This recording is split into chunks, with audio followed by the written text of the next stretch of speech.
ఇదే సోహెల్ చెప్పిన మాట. బిగ్ బాస్లో అంత సపోర్ట్ చేశారు, జై సోహెల్, సోహెల్ అన్న అంత అరిచారు. నేను ఒక సినిమా తీస్తే, సినిమా రిలీజ్ చేస్తే మీరు ఎందుకు చూడట్లేదు, ఎందుకు నెగిటివిటీ స్ప్రెడ్ చేస్తున్నారు? ఈ సోహెల్ ఎపిసోడ్ అంతా చూసినప్పుడు ఏమనిపించింది? నాకు ఫస్ట్ చాలా బాధ అనిపించింది. సోహెల్ యాజ్ అ ఫ్రెండ్గా నాకు జాలేసింది.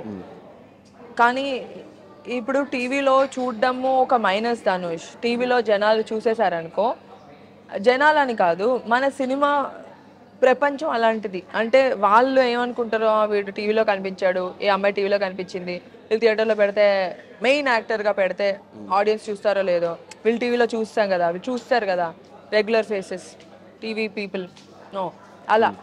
సో టీవీ ఎంతైతే ప్లస్ టీవీ ఆడియన్స్కి, రెగ్యులర్ ఆడియన్స్కి మాకెంతైతే ప్లస్ అయిందో, అందరు ఎలా అయితే బాగా సపోర్ట్ చేశారో ఆ టైంలో, అండ్ సపోర్ట్ చేసిన వాళ్ళు కూడా మేము అడిగిన వాళ్ళు కాదు, నన్ను సపోర్ట్ చేయి ప్లీజ్ అని అడిగిన వాళ్ళు కాదు, బిగ్ బాస్కి ఫ్యాన్స్ వాళ్ళు. దివికో, సోహెల్కో, ఇంకొకరికో ఫ్యాన్స్ కాదు, బిగ్ బాస్ అనే ఒక షోకి, పక్కింట్లో ఏం జరుగుతుందని ఒక షోకి అంటే ఇంట్రెస్ట్, ఆ షోకి ఫ్యాన్స్ వాళ్ళు. షోకి ఇప్పుడు నా ఫ్రెండ్ ఒకడు ఉన్నాడు, ముందుకు వచ్చినాడు, వాడికి బిగ్ బాస్ అంటే వీడే థియేటర్ల స్పెక్స్. షోకి ఫ్యాన్స్ మారుతారు ధనుష్. ఒక షోకి ఒక ఫ్యాన్స్. ఇప్పుడు నేను అడగకుండా నన్ను సపోర్ట్ చేసి నెక్స్ట్ సీజన్లో ఇంకోళ్ళకి సపోర్ట్ చేసి నెక్స్ట్ సీజన్లో ఇంకో అయిపోతుంది. అది ఒక టైం అంతే. That's a temporary thing. ఇయర్కి మారుతూ ఉంటారు, 3 monthsకి మారుతూ ఉంటారు వాళ్ళ ఫ్యాన్. సో ఆ టైం వరకే మనకి సపోర్ట్. అండ్ అడగకుండా ప్రేమగా ఇష్టంగా చాలా బాగా చేస్తారు. దాని తర్వాత ఉంటారు కొంతమందే ఉంటారు, అప్పుడు ఇంత భారీగా ఉంటే తర్వాత ఇంత తగ్గిపోతారు. కొంతమంది ఉంటారు సపోర్ట్ చేసే వాళ్ళు.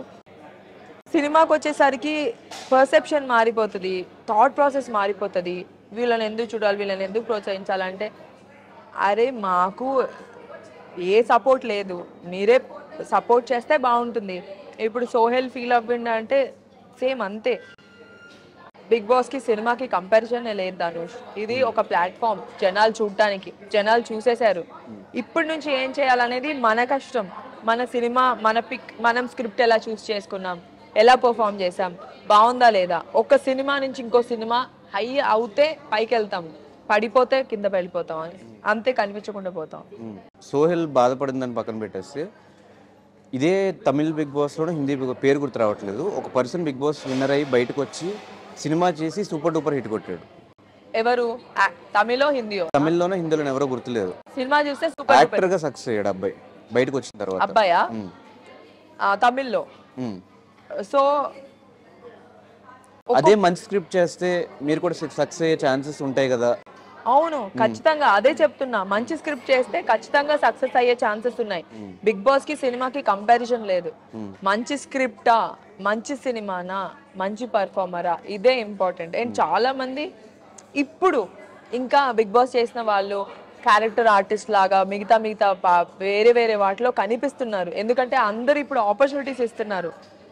అండ్ ఆల్సో మనకి వెబ్ సిరీస్, ఓటీటీస్, సినిమాలు అన్నీ పెరిగినాయి, స్కోప్ ఎక్కువ ఉంది, ఆపర్చునిటీస్కి స్కోప్ ఉంది. బట్ కొంతమంది ఎవరైతే ఇప్పుడు నేను హీరోనే అవ్వాలి, నేను హీరోయినే అవ్వాలి అని అనుకునే వాళ్ళకి ఆబ్వియస్లీ కాంపిటీషన్ ఉంటుంది. ఆబ్వియస్లీ వాళ్ళకన్నా పెద్ద యాక్టర్స్ ఉంటారు, లైక్ ఏ గ్రేడ్ యాక్టర్స్, అంటే లైక్ టాప్ యాక్టర్స్ ఉంటారు, వాళ్ళనే కదా పిక్ చేసుకుంటారు.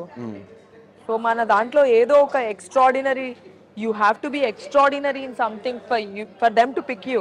ఒక సినిమా చేసేసి దానికోసం వెయిట్ చేయకుండా మధ్యలో క్యారెక్టర్ ఆర్టిస్ట్గా చేసి మళ్ళీ ఇప్పుడు ఈ సినిమా హీరోయిన్గా లాంచ్ అయ్యి ఒక క్యారెక్టర్ ఆర్టిస్ట్గా చేస్తే మళ్ళీ హీరోయిన్ ఛాన్స్ వస్తాయో రావని ఒక డౌట్ రాలేదా? వచ్చింది. ఇప్పుడు ఫస్ట్ అయితే క్యారెక్టర్ చేస్తూనే హీరోయిన్ వచ్చింది. అలాంటప్పుడు క్యారెక్టర్ చేస్తే ఎందుకు రాదు వస్తుంది ఇలా ఏం లేదు ధనుష్. ఈక్వేషన్ మారిపోయింది. ముందు ఈక్వేషన్ వేరు. ముందు క్యారెక్టర్స్ గా చేసుంటే హీరోయిన్ రావడం కష్టం. ఇప్పుడు క్యారెక్టర్స్ చేసినా లీడ్ గా రావడానికి కష్టం కాదు, మన పర్ఫార్మెన్స్ ఇంపార్టెంట్. రాహుల్ రామకృష్ణ, మన హర్ష, ఇంకా చాలా మంది ఇప్పుడు ఏంటంటే వాళ్ళందరూ క్యారెక్టర్స్ చేసి దే బికేమ్ లీడ్స్. అమ్మాయిలో కూడా ఉన్నారు, రీతు మన బేబీ హీరోయిన్. కానీ చెప్పిన వాళ్ళందరూ బిగ్ బాస్కి వెళ్ళలేదు. వాళ్ళ క్యారెక్టర్స్ ఎవరికి తెలియదు. అవును. సో ఇప్పుడు నా క్వశ్చన్ ఏంటంటే, బిగ్ బాస్కి ఇప్పుడున్న మైండ్ సెట్కి అనవసరంగా వెళ్ళానేమో బిగ్ బాస్కి అనిపించిందా? ఒకవేళ ఇలా అని తెలుసుంటే బిగ్ బాస్కి వెళ్ళేదానివా? లేదు. ఫస్ట్ థింగ్ ఏంటంటే బిగ్ బాస్కి వెళ్ళే రోజు మాత్రం నాకు చాలా భయం వేసింది ధనుష్. 9 o'clock మార్నింగ్ మా అమ్మకి ఫోన్ చేసా, మమ్మీ నేను వెళ్ళను ప్లీజ్, వచ్చేస్తాను మమ్మీ, ఏదో ఒకటి చేసేసి నేను వచ్చేస్తాను, నాకు బాగాలేదని చెప్తాను, నాకు కడుపు నొప్పి అని చెప్తాను, నేను వచ్చేస్తాను. వెళ్ళు, అంత దూరం వెళ్ళావు కదా అంటే 28 days మేము లాక్ చేసి దాని తర్వాత వెళ్ళాము. కానీ ధనుష్ నా విషయంలో నేను ఎంత కష్టపడున్నా ఇంతవరకు కూడా వచ్చి ఉండేదాన్ని కాదు. ఓకే. నా విషయంలో నాకు బిగ్ బాస్ చాలా హెల్ప్ చేసింది. నేను కొత్త అమ్మాయిని కదా, కొత్త అమ్మాయిల క్యారెక్టర్ తెలిసినా ఇప్పుడు ఎవరో తెలిసిన వాళ్ళు వెళ్తే వాళ్ళ క్యారెక్టర్ పైన చాలా ఎక్స్పెక్టేషన్స్ ఉంటాయి.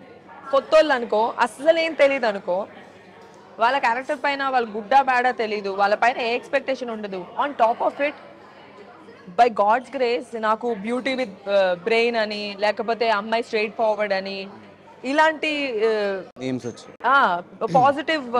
పాజిటివిటీ వచ్చింది. ఆంటీలు, చిన్నపిల్లలు, మంచి లేడీస్, హౌస్ వైఫ్స్, వీళ్ళందరూ అంటే ఇష్టపడడం జరిగింది. అంటే అలా చాలా చాలా తక్కువ మందికి అవుతుంది ఇంట్లో వాళ్ళు అబ్బా అమ్మాయి బాగుందిరా, పర్సనాలిటీ, షీఈస్ వెరీ గుడ్ అని. అలాగే నాకు చాలా ఈవెంట్స్ కూడా వచ్చాయి. నేను ఓపెనింగ్స్, ఇనాగ్రేషన్స్ అన్నీ అలాగే వచ్చాయి. ఫ్యామిలీస్లో వాళ్ళ వైఫ్స్ మనం దివితో వెళ్దామండి అని అలా అనడం వల్ల. And this is a good thing for me. నా విజిబిలిటీ పాజిటివ్గా వెళ్ళింది. For me that the best thing that I did. కానీ టీవీలో కనిపించడం వల్ల చాలా మైనస్ అయితే ఉంటుంది. థియేటర్కి ఎందుకు తీసుకోవాలి, టీవీలో కనిపించింది కదా, టీవీలో కనిపించింది అంటే ఓకే సో ఇప్పుడు మా సినిమాలో హీరోయిన్ అంటే అని ఆలోచిస్తారు. అది కొంతమంది మాత్రమే. చాలా అంటే ఇప్పుడు కళ్యాణ్ కృష్ణ గారు ఉన్నారు, I'm so thankful to him. Lammasingi సినిమాలో నన్ను పెట్టుకొని ఓకే ఈ అమ్మాయిని హీరోయిన్ లా చూడొచ్చు, ఎందుకు చూడకూడదు, ఎందుకు చేయకూడదు అని.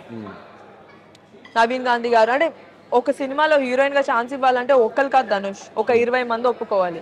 అందరూ ఒప్పుకోవాలంటే అందరూ ఒప్పుకునేలా మనం ఉండాలి. అండ్ మన లైఫ్ మనం అన్నీ అవుతున్నా కూడా మనం how grounded, how normal we are, that is when we will grow in life. This is అంటే ఎవరికైనా సరే మనం ఒకవేళ టాప్ పొజిషన్కి వచ్చేసరికి మనకు కొంచెం పెరిగిపోతూ ఉంటుందా తోపు, మనం అది రానివ్వకుండా ఉంటే బాగుంటుంది కెరియర్. కానీ బిగ్ బాస్ హౌస్లో మేము చూసిన దివి పద్ధతిగా, కామ్గా, ఒక తెలుగు అమ్మాయి, మన ఇంట్లో అమ్మాయి లాగా అట్లా చూసాం. కట్ చేసి బయటకు వచ్చిన తర్వాత కొన్ని రోజులు అదే మెయింటైన్ అయినా కూడా తర్వాత ఒక బోల్డ్ వీడియోస్ కానీ అట్లాంటి ఫొటోస్ కానీ, ఈ చేంజ్ ఓవర్కి రీజన్ ఏంటి? Not bold Dhanush, it's not bold, it's my profession. నేను ఒకవేళ నా ప్రొఫెషన్లో నేను చుడిదారు వేసుకోవాలి, శారీ వేసుకోవాలి, స్కర్ట్ వేసుకోవాలి. And I'm not against anything. నేను ఇలాగే ఉంటా, నేను అలాగే ఉంటా, నేను ఇది చేయను, నేను ఆ రోల్ చేయను, అలా చేయను. అలా చేయబట్టే కదా ఆ తెలుగు అమ్మాయిలకు ఆపర్చునిటీస్ రాలేదు. అలా అంటారు కదా, తెలుగు అమ్మాయిలు కొన్ని చెయ్యరు, కొన్ని ఆపేస్తారు, కొన్ని ఒప్పుకోరు, అందుకనే చేయట్లేదు. నేను చేస్తాను, నన్ను పెట్టుకోండి సినిమాల్లో. I'm there. I wear skirts, I wear shorts, I will wear sari beautifully.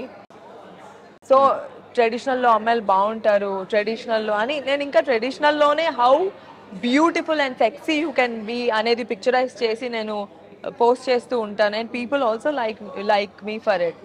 కవితలు రాసి టీస్ చేస్తూ ఉంటాను. That's how a person has to be. ఇంకెప్పుడు చేస్తారు? ఇంకో 10 సంవత్సరాలు చేస్తారేంటి? అండ్ ఇలా అంటే తెలుగు అమ్మాయిలు ఆపేస్తున్నారు, కొంచెమే చేస్తారు, అందుకే మేము అక్కడి నుంచి తెచ్చుకుంటున్నాం హీరోయిన్, ఇక్కడి నుంచి తెచ్చుకుంటున్నాం అనకుండా ఇప్పుడు ఇంకా ఆపర్చునిటీస్ వస్తున్నాయి కదా ధనుష్, అందరికీ వస్తున్నాయి ఆపర్చునిటీస్. అందుకే I also want to like I am wearing this, I have no problem doing this role. సీన్కి అవసరమైతే ఆ క్యారెక్టర్లో ఆ సిచ్యువేషన్లో ఏదైనా అవసరం ఉంటే చేయొచ్చు, డ్రెస్ కానీ ఏదైనా. So I have no problem.